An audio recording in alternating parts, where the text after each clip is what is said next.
Hey everybody, welcome to the Thanksgiving Eve edition of Taking Trades. I want you to jump down in the comment section real quick and just let me know what your plans are for the big turkey day. Okay, in this episode, I'm going to do a full breakdown on natural gas price action that took place today. Then I'm going to briefly touch on the weather. And lastly, I'm going to share an article with you from the Houston Chronicle that worries me regarding the state of natural gas. So stay tuned to the end of the video for that story. Thanksgiving edition of Taking Trades is starting right now.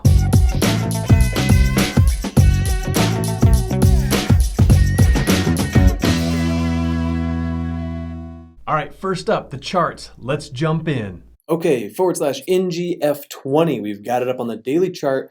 This is the natural gas futures chart, and we're just going to talk about yesterday, what we thought might happen, and now where we've progressed to. And yesterday we did talk about this zone, as you remember, and we had the big push down into it.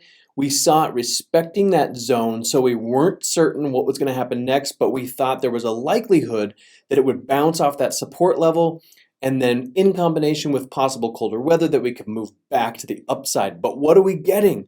We're getting further drops to the downside. So right now we're trading at 2.514, and that's kind of playing right into that 2.50 level, that ultimate last resort of support in this range.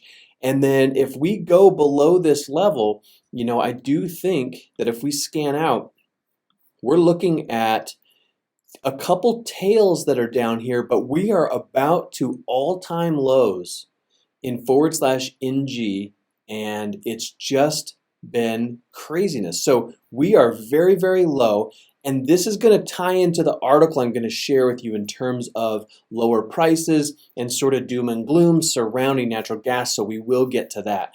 But we can see that right now, if I zoom in, you can see that it is sort of respecting the bottom of this zone. We did get a push below that worried a lot of people. It made me concerned as well, and then it pulled back up, and you can see now we are revealing this lower tail, this lower wick. So I'm not sure what's going to happen. We've got about an hour 45 left in the market before we close, and then obviously we're closed tomorrow, and we have an abbreviated shortened day on Friday. Market's going to be closing 3 hours early. So it's kind of interesting to see that this is pulling back, respecting the level. This could be another nibble area, another area to possibly add small position to your size for the next push to the upside. Because my thoughts are we will get colder weather at some point, so we should get some kind of push back to the upside. I'm not certain how high that's going to go. A lot of you have been asking me in the comments if I think we're going to get back to $3. And the way the weather looks right now, it just doesn't seem likely. It doesn't seem like a likely thing in light of all of these overhead resistance levels. We've got all these gaps that have moved through the markets, and it's created a lot of overhead resistance levels to get back to the upside. So do I see natural gas maybe getting back to 265 or 2.70? Yeah, I do. I think that that's more realistic than thinking it might get back up to 3, because we actually haven't been to 3 during this season yet. So I just don't know how high that push this winter is going to get. But all we can do is wait and see which levels it breaks, make sure to take our profits when we're going into resistance, and adding a little bit of size back to our position when we get to support levels like where we are right now. So I'm going to flip over. We're going to look at UGAZ. We're going to break down this chart action as well. I know it's playing off of /NG, but it always is nice to take a look, especially with UGAZ, because our bottom is 11. We know that. If I zoom out, you can see this right here, this tab. Our absolute all-time low is $11. So as I zoom back in and try to make this a little larger, you can see that right now we're trading at $11.98. So we're almost $1 above the lows, and we're kind of holding a doji, which early this morning when it pushed down, you can see this lower wick below. As it pushed down, that concerned me because I thought if we break the low of this previous day, we could just keep going, and maybe the next stop would be 11. I know some of you in the comments were saying we'll see at $11, and I thought, that could happen. But now, seeing that we got down to that low, and now seeing it form a doji and starting to to pull back and show some buying pressure. Makes me think that there is some buying coming in and that this could maybe hold as a support level.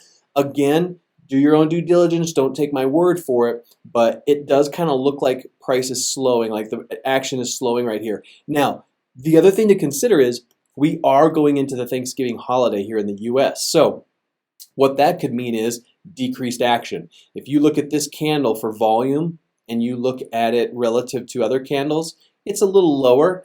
Granted, the day's not over yet, but we are getting later in the trading day.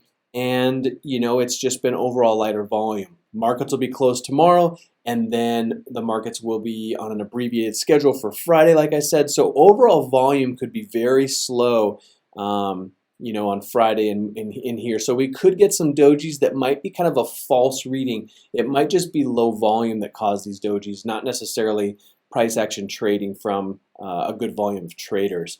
So let's take a peek. Let's go look at DGAZ. Let's see what's happening over here. Now, if you've been playing DGAZ, you've been doing really well recently because we broke above this support level, and now we're showing that doji on top of it. So UGAZ has definitely been the play this week, and as far as holding through the weekend, I would be very anxious about that. I don't know what we could see on Monday, but if I were holding DGAZ, I'd probably take my profits and hang tight for a bit because who knows what could happen, especially given that /NGF20 is showing such a nice little support level right in here that it respected yesterday. And then even though it's down today, it has respected it and held and showing a lower wick, so that's a good sign. So now all we can do is just wait to see if we get maybe an open higher or we start to move back to the upside, and again, in combination with that colder weather. So speaking of weather, let's dive into that for a minute. Okay, I want to quickly show you this natgasweather.com weather report. This might bring a little bit of hope to natural gas in terms of getting a slight move to the upside. But if you look over here, November 27th through December 3rd, it just says that one weather system will track across the Great Lakes and the Ohio Valley today with rain and snow, while a second more potent storm slams into the west coast. Now, the western U.S. storm will track into the central and eastern U.S. this weekend and early next week with heavy rain and snow. Keyword being heavy, along with cold conditions and widespread lows causing strong national demand. So this is super key because high pressure will return across the western, central, and southern U.S. mid next week with highs warming into the 50s to 70s for much lighter demand. Overall, will be moderate demand today and then increasing to high through early next week. So this might bring a little bit more demand that we need to get that increase in price, moving into high demand. So we've got our meter up here. We're usually been sitting at moderate for a while, but sounds like we're going to move up one notch to high with heavy rain and snow with these cold conditions that'll be widespread. So we'll look for that to possibly come to fruition, and if it does, we should get an uptick in price. That's about all I have for you on the weather, but now I really want to share this article with you. So let's dive into that next. So this Houston Chronicle article I found is titled "The Reporter's Notebook: Natural Gas Producers in Sad State." I will of course post a link to this article in the description so you have access to it. So it begins by saying that natural gas prices have plunged about 35% in the past 12 months, and the U.S. benchmark's average price in October of $2.33 per million BTUs was actually the lowest October average in the past 21 years. Now in West Texas' booming Permian Basin, many companies drilling for oil are burning away their natural gas in a process that's called flaring, as they consider this little more than an annoying byproduct of crude production due to prices being so low. The excessive amount of U.S. natural gas has recently extended to Asia and Europe, which puts liquefied natural gas exports in jeopardy as we head into 2020. Now, despite challenging prices, U.S. natural gas production has still jumped up 10% from 2018, and the Permian Basin continues to produce more natural gas